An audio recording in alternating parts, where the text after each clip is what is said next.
Standing at the front of the auditorium, my head drooping down, silently listening to the powerful chants that seized the suddenly extremely cramped space. The words, "We've had enough. Let us go outside. We don't feel safe in our own schools," occupied my entire train of thought, beating violently to the drum I left untouched. Surrounding me, students with serious and enraged faces, eyes blazing for a change to the injustices we faced. To my right, my friend crying, suddenly overwhelmed with the realization that what were just stories we occasionally spotted in the news actually happened. I was surrounded by anger, grief, agony, pain, and yet standing there, all I felt was numbness. It wasn't that I didn't believe in the cause of this protest. School shootings remain a serious issue in America, affecting hundreds of students who believed that they were safe within their own school walls. And this protest demanded action to improve the situation. It was the questions that willingly coursed through my mind that stopped me from shouting along. Will any of this make any difference? How are we helping? Isn't anything going to change? The questions that led to the reality. And the reality was that our protest was held in the school auditorium, and that no matter how loud we were, the surrounding classes were the farthest our voices could reach. We weren't making a difference. At the end of the day, the risk of students getting in harm's way was still the same, if not getting bigger by the minute. Coming back to class, our daily lessons continued, and things returned to normal. I wasn't able to reflect on the events that happened, as the lessons on the structure of government dominated my mind. We were given a 17-minute session to speak our minds to a room without an audience, and that was all there was to it. We were able to continue with our daily lives in the so far safe environment that we have the privilege to live in. But something changed. My eyes gained an exposure to the cruel outside world that I always deemed as fiction for the very first time. Leaning on the tips of my toes, my hands straining to reach something that always seemed so far away, so distant, I took a bite of the bittersweet apple. The apple that opened up an entirely foreign world. A world my curiosity couldn't help but explore. The worst school shootings in America. How many of you in the audience tonight remember Northern Illinois University, February 2008, where a shooter entered a lecture hall and killed 5 students and wounded 18 others before taking his own life? Keep your hands raised if you also remember Sandy Hook Elementary School, Newton, Connecticut, December 2012, where a shooter gunned down 20 children and 6 adults. Thank you. Now, how many of you know exactly which shooting I'm talking about when I mention the date January 23rd, 2018? How about February 14th, the same year? What about the one that happened only 13 days ago? Incorporating these incidents into my speech, I wasn't only struggling with the constant urge to look away, but with the consistent fear of having to add yet another recent shooting to my list, of not having enough time to be able to list them all. With just a few days left preparing for the big night, I was forced to routinely check the news for yet another terror to add to my list.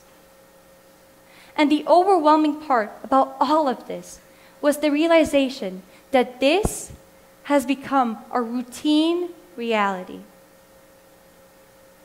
Hearing about a shooting that just recently occurred no more contains the element of surprise. Receiving the news that your own child is no longer there to embrace you and give you that reassuring smile that makes everything seem doable is now not shocking, only feared. Witnessing the life of a child that was barely brought into the world, that was once this incredible journey of discovery and experience, whose streets were once safe to play on, dissolved without a trace, is no longer unimaginable. Today, we live in a world where loss and terror are normal. This is our new reality. The night of the protest was one of the very first nights where I couldn't sleep, not because of pressure from school, some family conflict, or a hard day ahead, but because of the nightmare that I couldn't wake up from. A nightmare whose presence was deeply engraved into my mind, continuously coming back and overtaking my every thought. One minute, I'm having flashbacks about that one cute boy that I passed by in school, filled with my friends, your children. And the next, I am clutching onto my covers. Before me, scar and blood-covered faces, with dull, lifeless eyes, violently shaking. Weeping mothers and fathers, with tears uncontrollably streaming down their eyes. Their sense of purpose shattered as violently as their hearts. I eagerly tried to push it all away, suppress the heartache and the pain and the pure agony. But I know deep down that it will never go away. I am just a kid. I go to Lawton C. Johnson Summit Middle School. I'm in 8th grade. I'm barely managing to juggle school life with family, friends, and sports. And I still have no clue what I'm doing with my life. School, friends, family, crushes, heartbreak, that was supposed to be my life in 8th grade. I've always had these walls that guarded me from too much exposure to the real world, keeping my childhood life intact as much as possible. But these walls that tumbled down and left me shaking in my own bed, my own comfort zone. And all I wanted was for the walls to repair themselves and for me to be back to what I knew to be normal. But our reality, our normal, is now a brutal world. In an article, a survivor of a mass shooting that killed 17 at a Florida high school in February was said to be calling for a boycott of two of what he says are the biggest investors in gun manufacturing, BlackRock and the Vanguard Group. Since the shooting, him and many other students from the Parkland, Florida school anchored a massive rally against gun violence, and large masses of people took part in similar marches across the country.